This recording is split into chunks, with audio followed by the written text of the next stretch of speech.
Jai Hind students, I am Arpana, your science teacher. Students, today I will explain the remaining portion of lesson 15 and your today's topic is global warming. So let's start. Due to the increase in level of greenhouse gases in the atmosphere, there is an increase in temperature of the earth. This is known as global warming. वायुमंडल में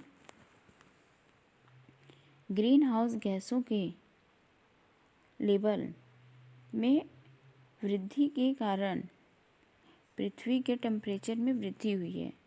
इसे global warming के रूप में जाना जाता है। Over the last 100 years the average temperature of our planet has increased by 1 degree and it is estimated that in the next century it may rise to above to 6 degree. This will make the situation worse on earth. पिछले 100 वर्षों में हमारे ग्रह के औसत तापमान में 1 degree की वृद्धि हुई है और अनुमान है कि अगली शताब्दी में यह लगभग 2 से 6 डिग्री तक बढ़ सकता है। इससे पृथ्वी पर स्थिति और भी वर्ष में खराब हो जाएगी।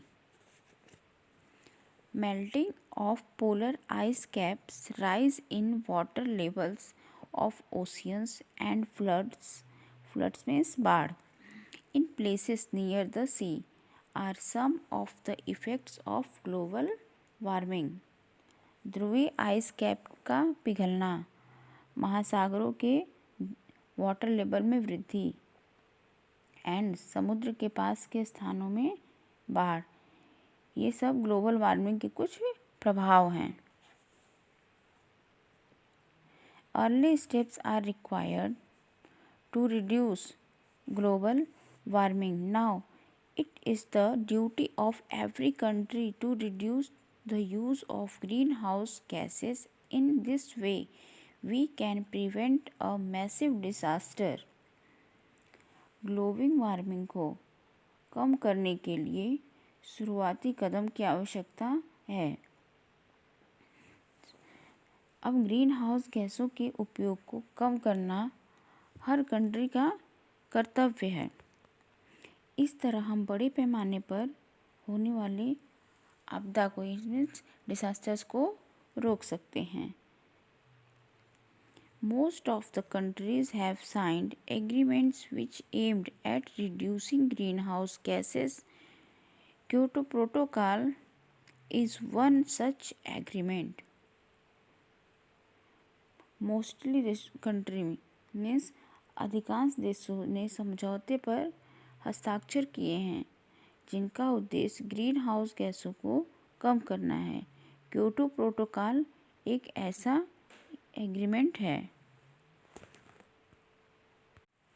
If we use electricity carefully, अगर हम ध्यान से बिजली का उपयोग करते हैं। Reduce the uses of fuels, ईंधन का उपयोग हम कम करते हैं।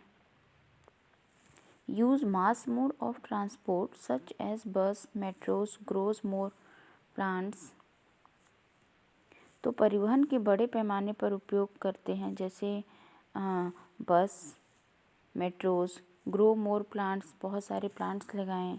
And lastly use recycle product, और अंत में हम जो रीसाइकल प्रोडक्ट्स होते हैं उनका यूज़ करें। We can help in reducing the greenhouse gases, ये सभी हमें ग्रीन हाउस गैस को रिड्यूस मीन्स कम करने में हेल्प करते हैं। And hence prevent a major disaster, और ये हमें एक बड़ी आपदा से रोक सकते हैं।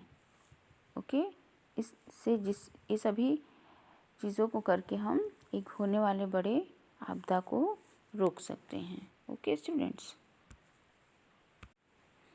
पोल्यूशन, पोल्यूशन मीन्स प्रदूषण। Pollution means the presence of harmful substance in air, water and land which can cause harm or discomfort to all living things. Pollution का अर्थ वायु, जल और भूमि में हार्मफुल सब्सटेंस की उपस्थिति से है, जो सभी लिविंग थिंग्स को नुकसान या डिस्कम्फर्टेंस असुविधा का कारण बन सकता है। Smoke from vehicles and factories polluted the air.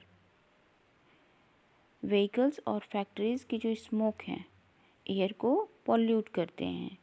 When nuclear power stations produce electricity, they release harmful and poisonous waste which mix with the air. जब न्यूक्लियर पावर